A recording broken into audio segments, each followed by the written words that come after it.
கிறிஸ்துவின் பரிசுத்த நாமம் மயப்படுவதாக.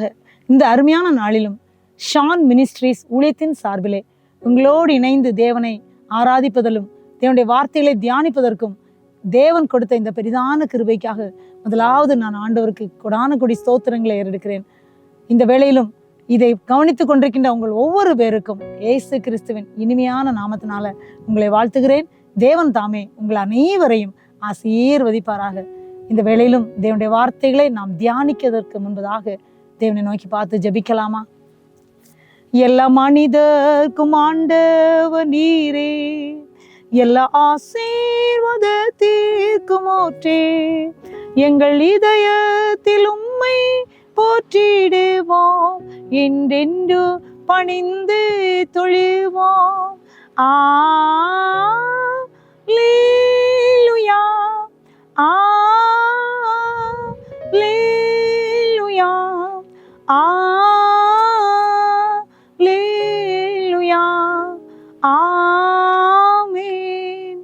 ஆம் தகப்பனே, அன்பான இயேசப்பா, இந்த அருமையான வேளையிலும் ஆண்டவரே ஒரு சில நிமிடங்கள் ஆண்டவரே ஷான் மினிஸ்ட்ரீஸ் ஊழியத்தின் சார்பில் ஆண்டவரே உடைய பிள்ளைகளோடு ஆண்டுடைய வார்த்தைகளை தியானிப்பதற்கு ஏசப்பா நீங்கள் கொடுத்த அந்த மேலான பாக்கியத்திற்காக உமக்கு நன்றி செலுத்துகிறோம். ஆண்டவரை எங்களோடு பேசுங்க ஆண்டவரை, உடைய சத்திய வார்த்தை மூலம் எங்களோடு வெளிப்படும் ஆண்டவரை, என்னை மறைத்து கொள்ளும், நீங்கள் வெளிப்படுங்க ஆண்டவரை.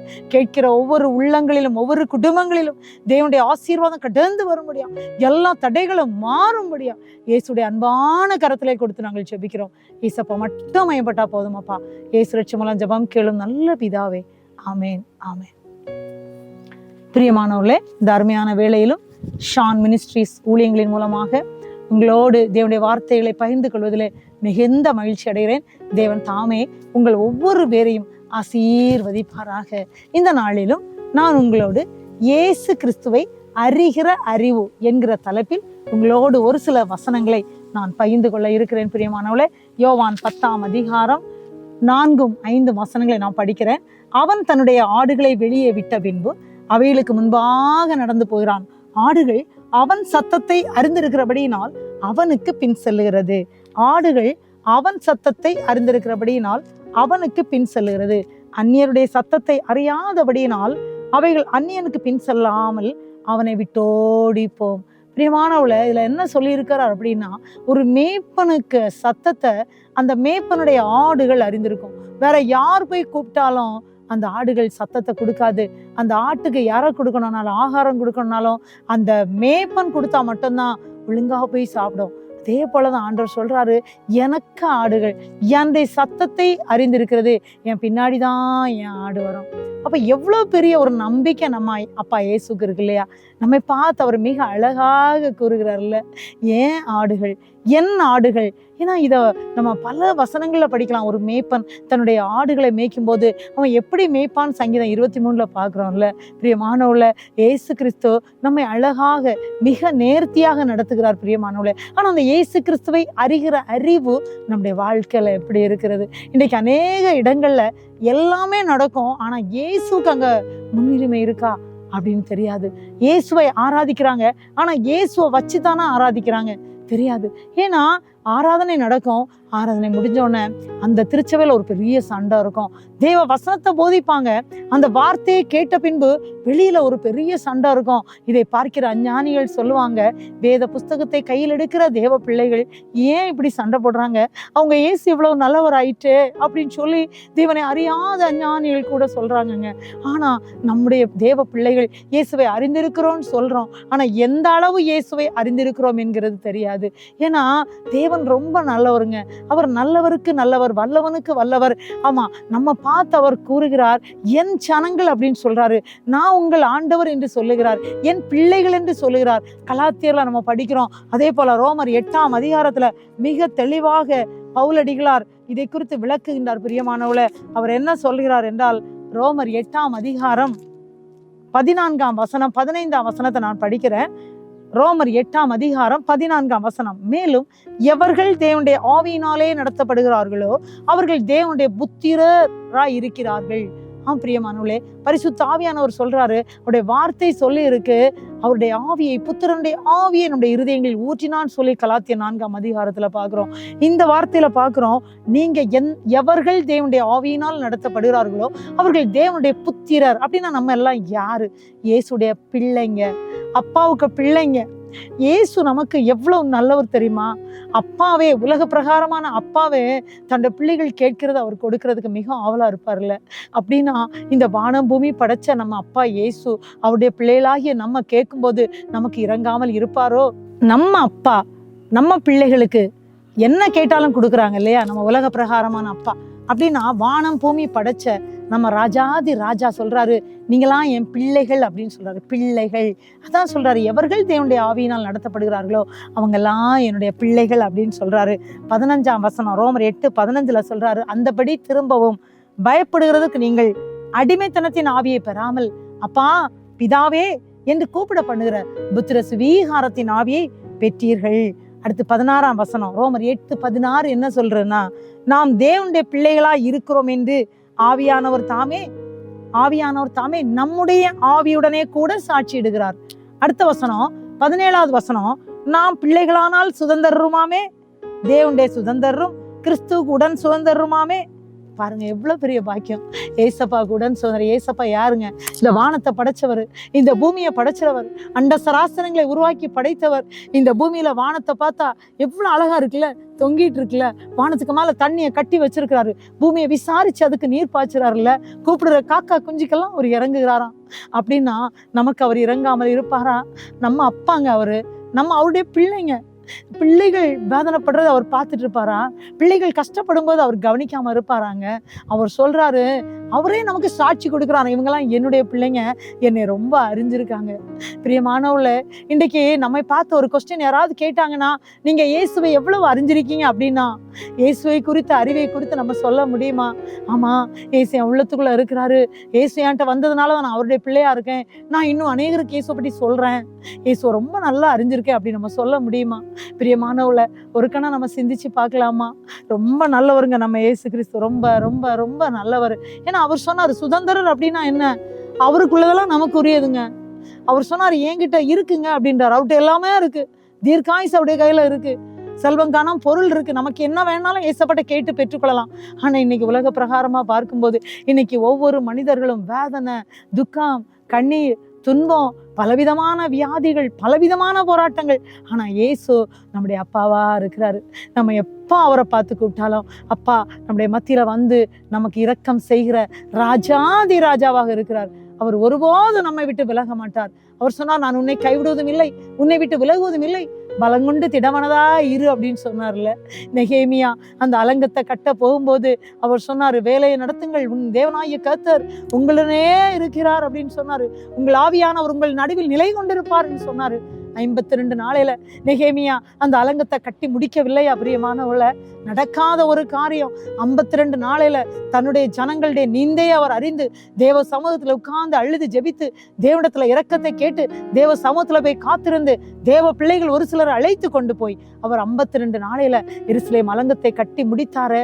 தன்னுடைய ஜனத்துக்கு அவர் நன்மையை செய்தாரே. பிரியமானவள, எவ்வளவு பெரிய ராஜாதி ராஜா நெகேமியா தேவனை அறிந்து கொள்ளும் விதமாக அறிந்து கொள்ளும் போது தேவன் நெகேமியாவை பயன்படுத்தினார். பிரியமானவள, அவர் நிச்சயமாக இந்த டிவி மூலமாக, இந்த ஊழியத்தின் மூலமாக யார் யாரெல்லாம் இந்த வார்த்தையை கேட்டுக்கொண்டிருக்கிறீர்களோ, உங்க குடும்பத்துல, உங்க தனிப்பட்ட வாழ்க்கையில, இந்த நேரத்துல பிரியமானவளே, நீங்க யாரா இருந்தாலும் சரி, தேவன் உங்களுடைய வாழ்க்கையில அவர் அற்புதங்களை செய்கிற தேவனாக, அதிசயங்களை செய்கிற தேவனாக, உங்கள் வாழ்க்கையில உங்களுக்காக எல்லா காரியங்களிலும் அவர் அற்புதங்களை காண்பிக்கிறவராக, உங்களுடைய கரத்தை பிடித்திருக்கிறவராக, உங்களோடு கூட வருகிற தேவனாக, உங்களுடைய பெருமூச்சை கேட்ட தேவனாக அவர் உங்களோடு கூட நிலை கொண்டிருப்பார். பிரியமானவளே, எப்படி எருசலேம் அந்த அலங்கத்தை நெகேமியா கட்டி முடித்தாரோ, அதே போல எந்தெந்த காரியங்களை கட்ட முடியாதபடி இருக்கிறீங்களோ, எந்தெந்த காரியங்களை வெற்றி இல்லை என்று நினைக்கிறீங்களோ, அந்தந்த காரியத்துல தேவன் உங்களுக்கு இந்த நாளில் அதிசயத்தை செய்கிற தேவனாக, அற்புதத்தை செய்கிற தேவனாக உங்கள் மத்தியில அவர் வந்திருக்கிறார். பிரியமானவளே, அப்பான்னு கூப்பிடுங்க,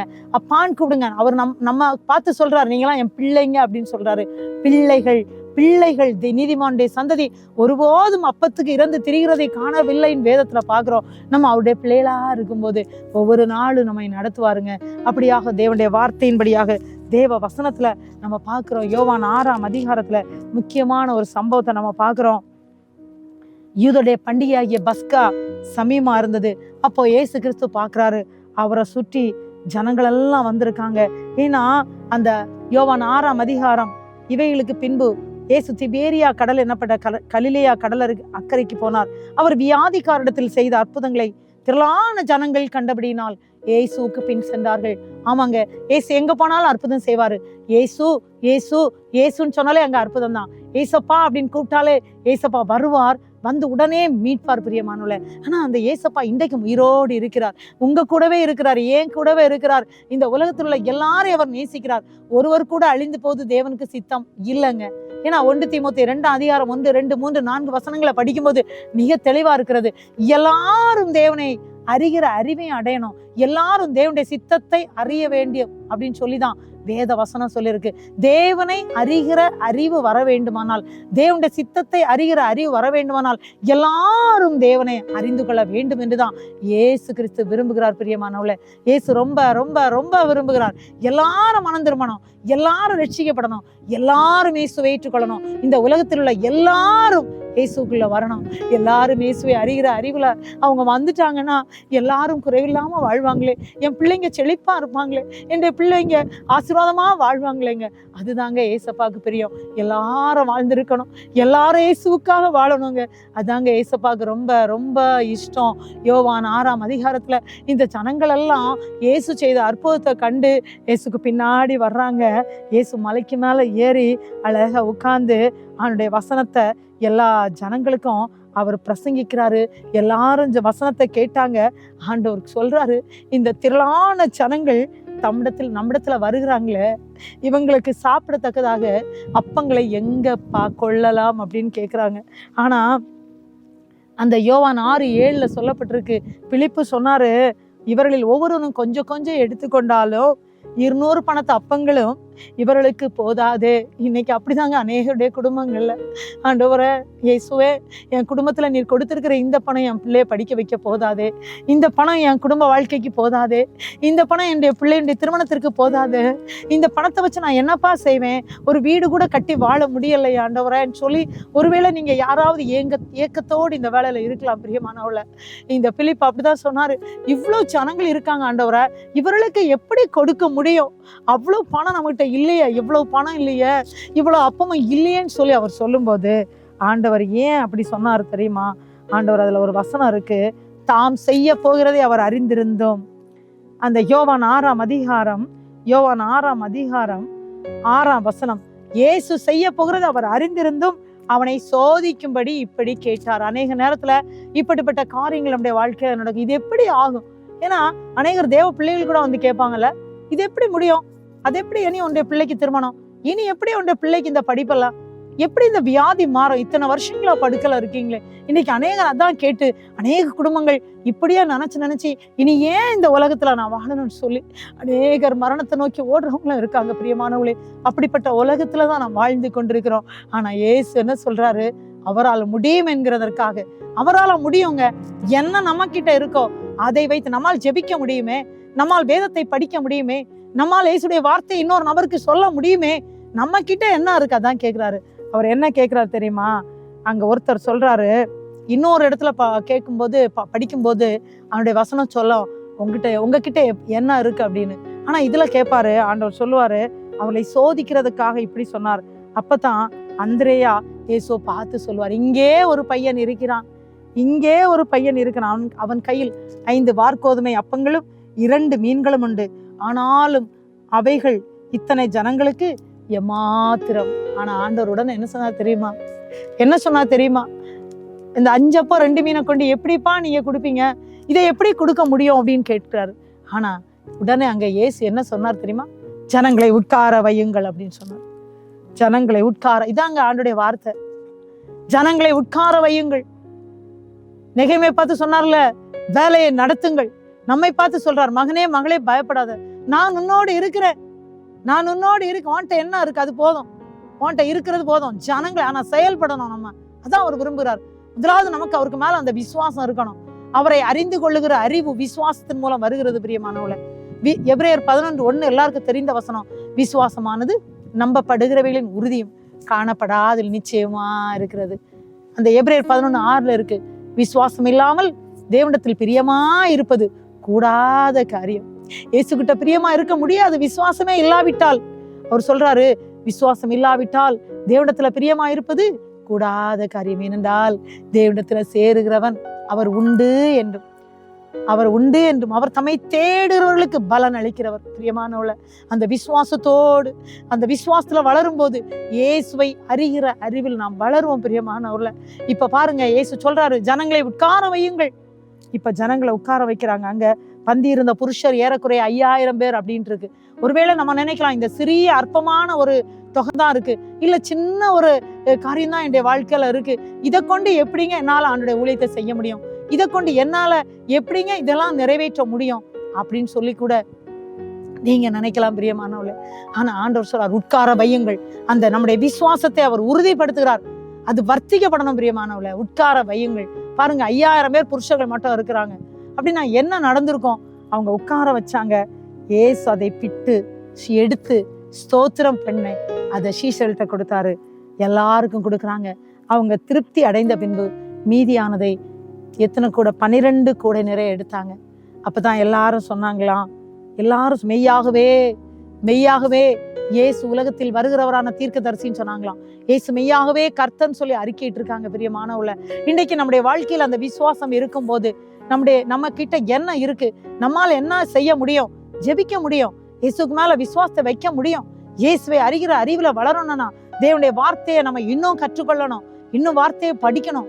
தேவன் அருமையான வேத புஸ்தகத்தை கொடுத்திருக்கிறாங்க. இந்த வார்த்தையை படிக்க பிரியமானவர்களே, இன்னும் தேவனை அறிகிற அறிவுல, இயேசு கிறிஸ்துவை அறிகிற அறிவுல நம்மால் வளர முடியும். பேதுரு அதான் சொன்னாரு, நீங்கள் வளரும்படி புதிதாய் பிறந்த குழந்தைகளை போல களங்கமில்லாத ஞான பாலின் மேல் வாஞ்சையா இருங்கள் சொன்னாரு. ஆமா, வாஞ்சையா இருக்கும்படி சொன்னார். நம்மகிட்ட அந்த வாஞ்சை இருக்கிறதா பிரியமானவளே? ஒரு கணம் நம்மை சிந்தித்து பார்ப்போமா? நம்முடைய வாழ்க்கையில அது எந்த வேதனையா இருந்தாலும் சரி, அது எந்த துக்கமா இருந்தாலும் சரி, அது என்ன விதமான போராட்டங்களா இருந்தாலும் சரி, இந்த வேளையில நம்முடைய இயேசு கிறிஸ்து சொல்றாரு, உங்ககிட்ட என்ன இருக்கு அதை மட்டும் நம்ம ஏசப்பா கிட்ட கொண்டு வச்சுட்டா போதும். ஏசப்பா, என்கிட்ட இவ்வளவுதான் இருக்கு ஏசப்பா, என்னால ஜெபிக்க மட்டும் தான் முடியும் ஆண்டவரே, என்னாலுமே பாடி ஆராதிக்க முடியும் ஆண்டவரே, உங்களை பற்றி 2 வார்த்தை யார்கிட்டயாவது சொல்ல முடியும் ஆண்டவரே, என்னால் இவ்வளவுதான் முடியும் ஆண்டவரே அப்படின்னு சொல்லி நாம் தேவனிடத்துல சொல்லும் போது தேவன் என்ன செய்யறாரு?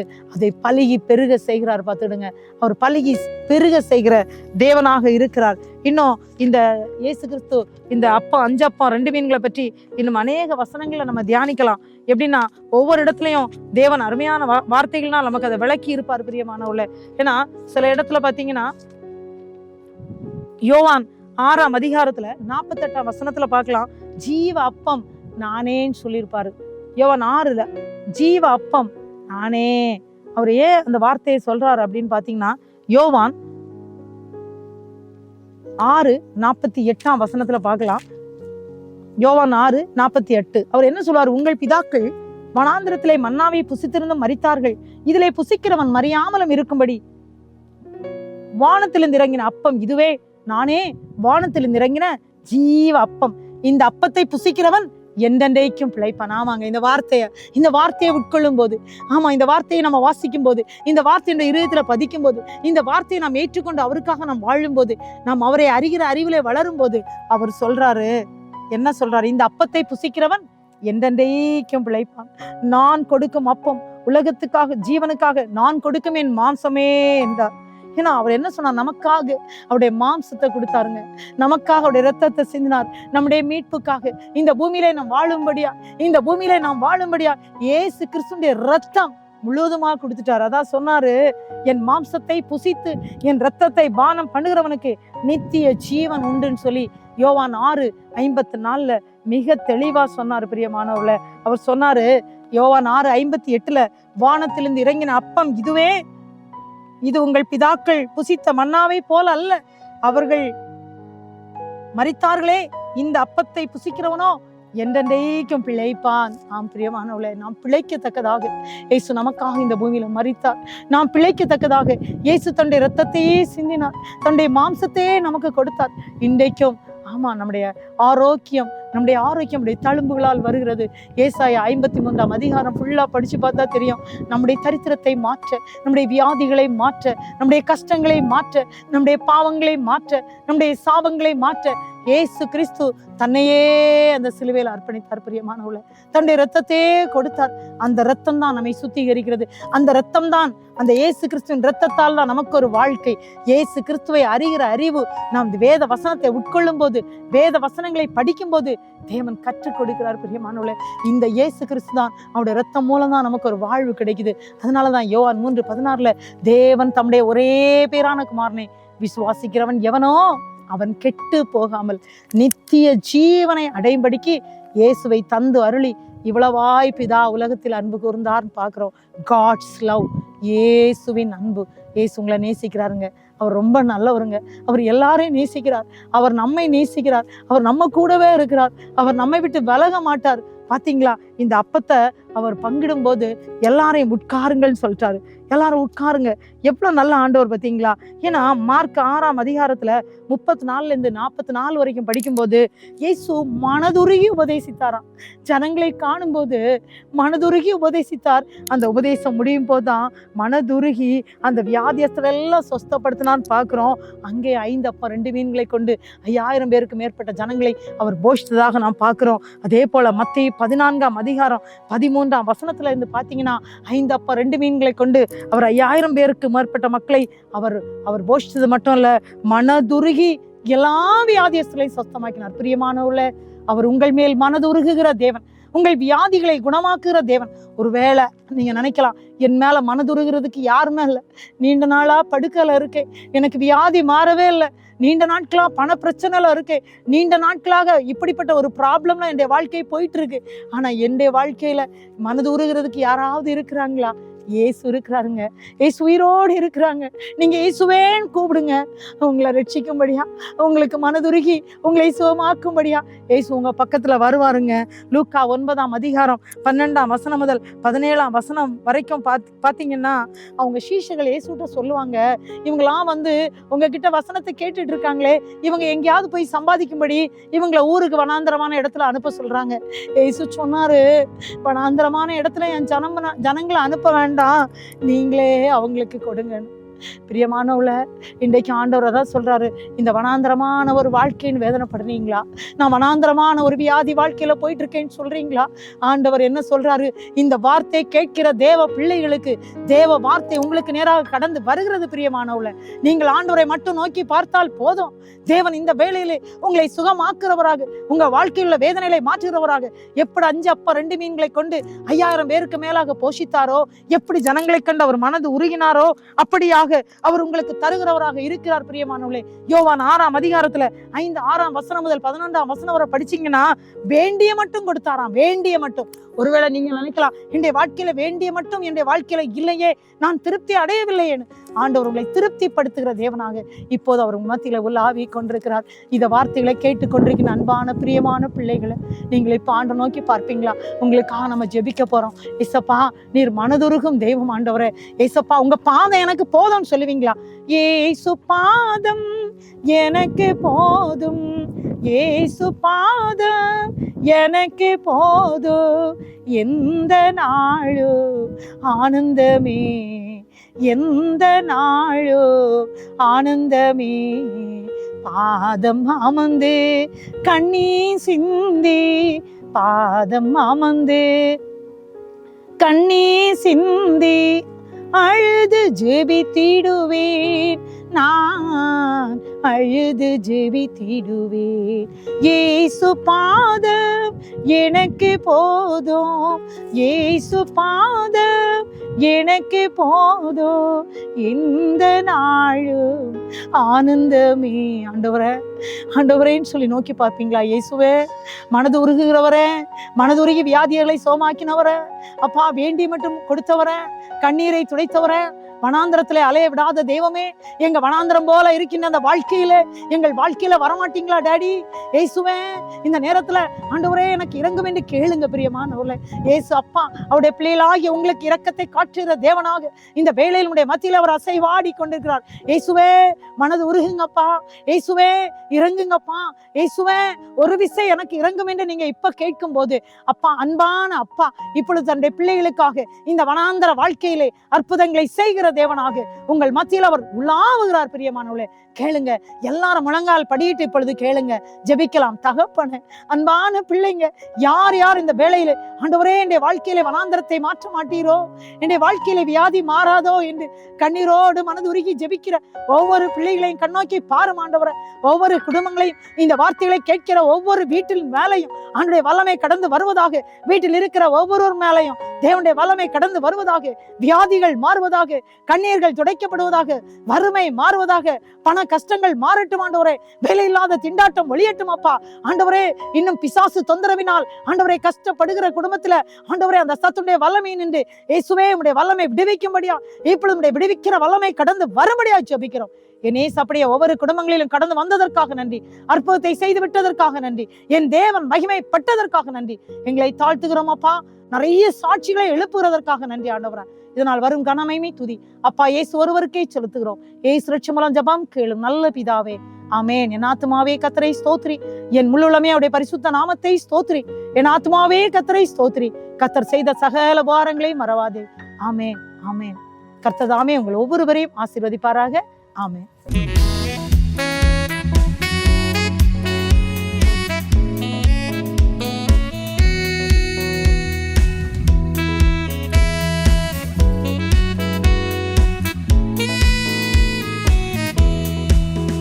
என்னை நேசிக்கின்றாயா, என்னை நேசிக்கின்றாயா,